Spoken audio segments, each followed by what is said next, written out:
Привет, единички. У вас сегодня расклад послания от твоего будущего я. И знаешь, прежде чем начать, сразу скажу, у второго и третьего варианта будут другие расклады, те, которые они хотят.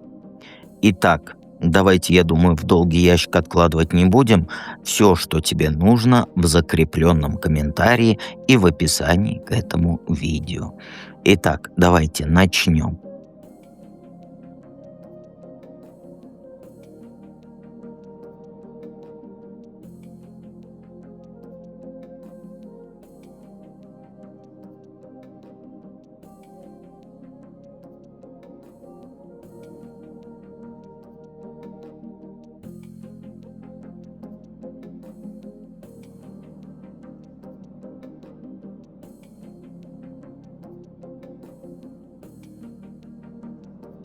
Итак, единички. Кем ты стала через несколько лет, да, и чему ты сейчас улыбаешься, глядя на себя сегодняшнюю? Сегодняшнюю. Ну, знаешь, по картам на тебя сейчас смотрит вообще другая женщина. Она спокойная, она уверенная, она очень живая. И ты тотошняя, да? Ты, давай будем говорить, ты завтрашняя. Ты вот это завтрашнее не оправдываешься ни перед кем. Не бегаешь ни за кем, не сверяешь вот каждый свой шаг с чужим мнением, как это ты делаешь сегодняшнее. У тебя свое дело есть, работа есть, где ты не просто тянешь чужие задачи, да, а решаешь, как все устроено будет. К тебе за советом приходят. И тебя реально слушают не потому, что ты там громче всех орешь, да, а потому что видно, что ты знаешь, о чем говоришь, и чушь не мелешь. И ты, знаешь, ты по картам занята тем, что тебе интересно. И при этом ты нормально зарабатываешь. Не копеечки, да, а так, что ты можешь закрывать свои там потребности, вопросы и не смотреть, кто чего там подкинет. И вот ты тотошняя, да, извиняюсь, и вот ты завтрашняя из вот этого будущего, да, смотришь на себя сегодняшнюю и улыбаешься, потому что ты видишь, как ты себя сейчас занижаешь. Как ты стесняешься просить деньги нормальные за свою работу, она тоже видит. Как ты ждешь, что когда вот кто-то старше, да, кто-то умнее тебя одобрит твою идею. И ты 100 раз думаешь, имеешь ли ты право что-то начать, вместо того, чтобы вот просто вот взять и сделать. И ты сейчас слишком зависишь от чьего-то вот этого мнения правильно, неправильно.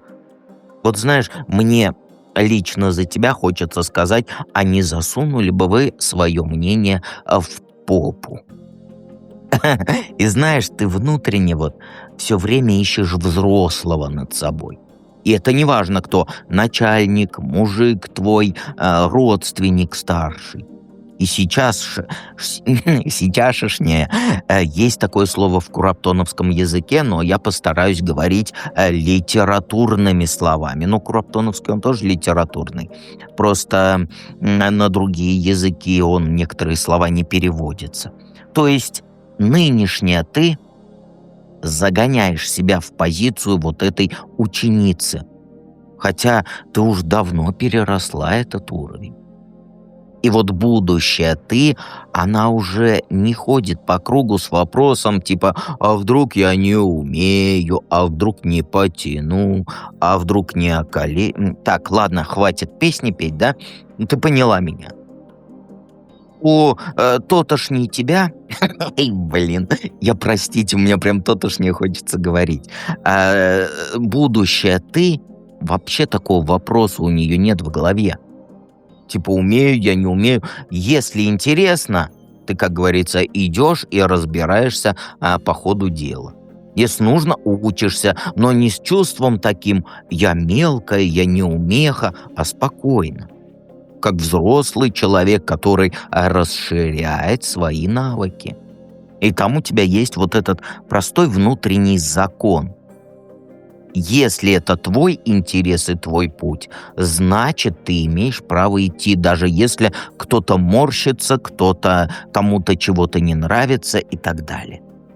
И ты оттуда очень мягко ржешь над собой сегодняшней, которая часами переписывает одно сообщение, боится лишний раз там зарплату попросить, стесняется вперед выходить, боится на себя роль ведущей взять. Вот ты видишь, как сейчас ты втыкаешь в телефоне, да, смотришь на чужие вот эти якобы успешные, эти, как их называют-то, слово бусурманское, профили, ну, в соцсетях странички, и думаешь: им можно, а я-то кто такая? А вот в будущее у тебя такой мысли вообще нет.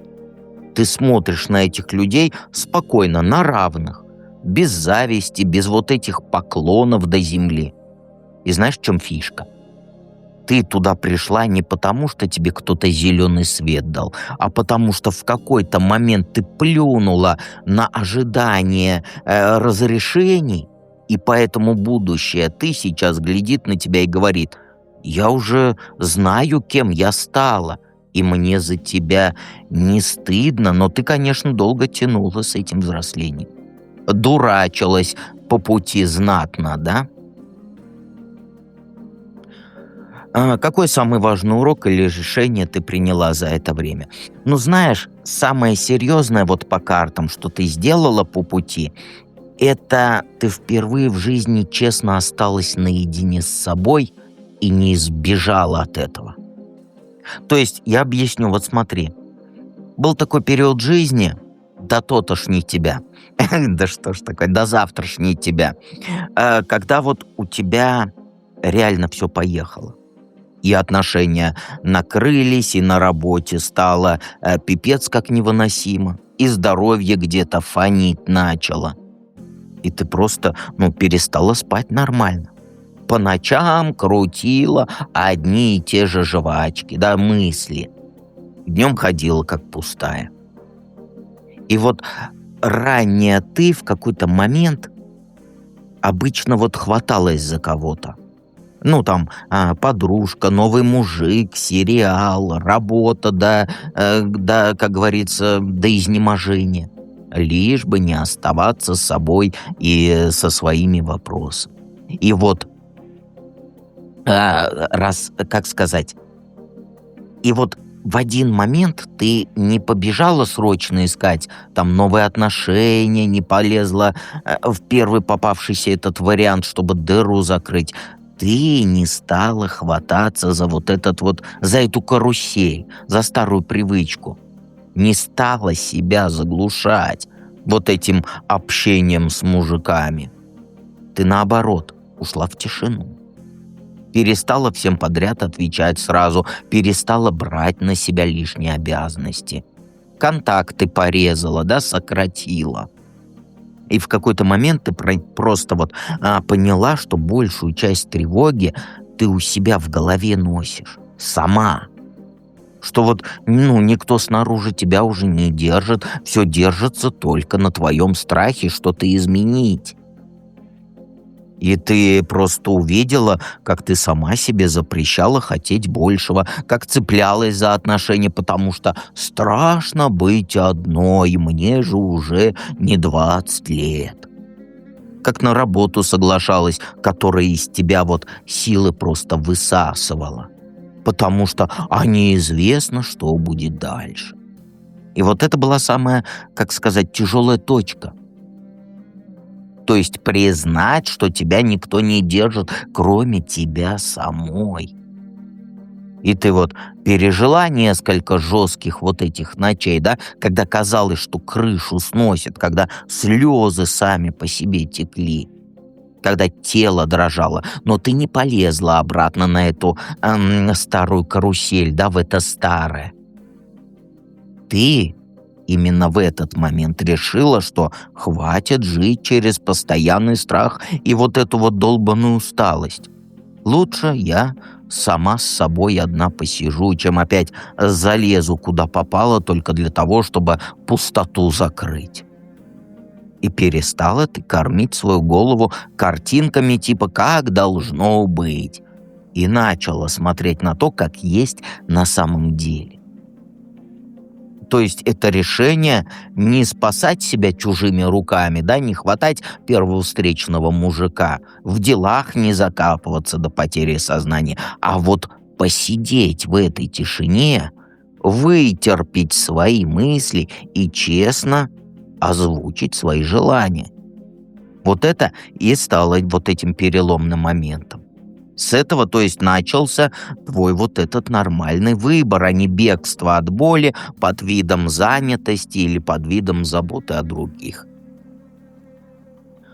Что сейчасшнее, что нынешнее ты должна сделать или перестать делать прямо сейчас. Знаешь, надо перестать ждать, что кто-то тебя подтолкнет.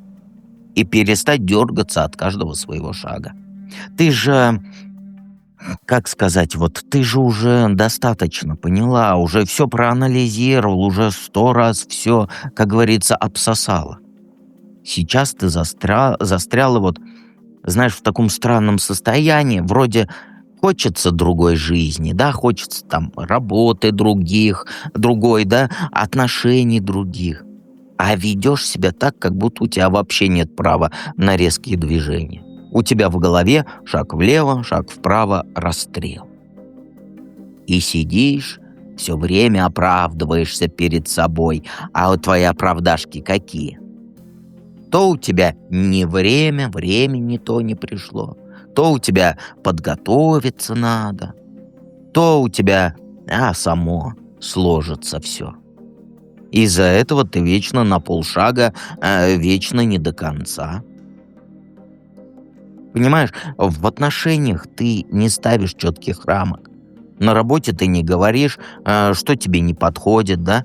В своих делах ты не выходишь к людям, стесняешься о себе заявить.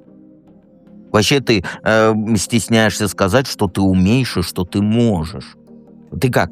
Посижу в сторонке, а авось пронесет. И вот будущее ты тебе сейчас говорит прямым текстом: хватит себя сдерживать. Тебе, знаешь, надо осознанно встать на свою сторону и принять, что дальше тебе придется жить активнее. Не аккуратнее, а активнее. То есть там перестать проглатывать то, что тебя задевает, да, или кто тебя задевает, ты отмалчиваешься. Соглашаться нужно перестать на лишнюю нагрузку только потому, что тебе неудобно отказать. Ночами в голове вот эти чужие слова крутишь, свои страхи крутишь и ничего не хочешь днем менять. Тебе нужно выбрать одну штуку, которую давно ты хочешь, и начать ее делать без вот этих отложений, вот прямо сейчас. Вот расклад закончится, начинай. А это может быть все что угодно. Направление в работе другое, запуск своего дела, честный разговор со своим мужиком, с которым ты застряла. Переход на другую форму вообще жизни. То есть что угодно, что ты уже давно в голове носишь. Выбери одну конкретную вещь и сделай по ней вот первый видимый шаг в реальности, а не только у себя в голове и в мыслях. И параллельно перестань себя мучить за любую ошибку, за любой промах. Ошибка сейчас для тебя — это не провал. Это единственный способ выйти из этого застоя. И вот будущее ты не идеально. У нее тоже хватает косяков своих, но она не сидит вот над каждым, как сказать, страхом по неделе.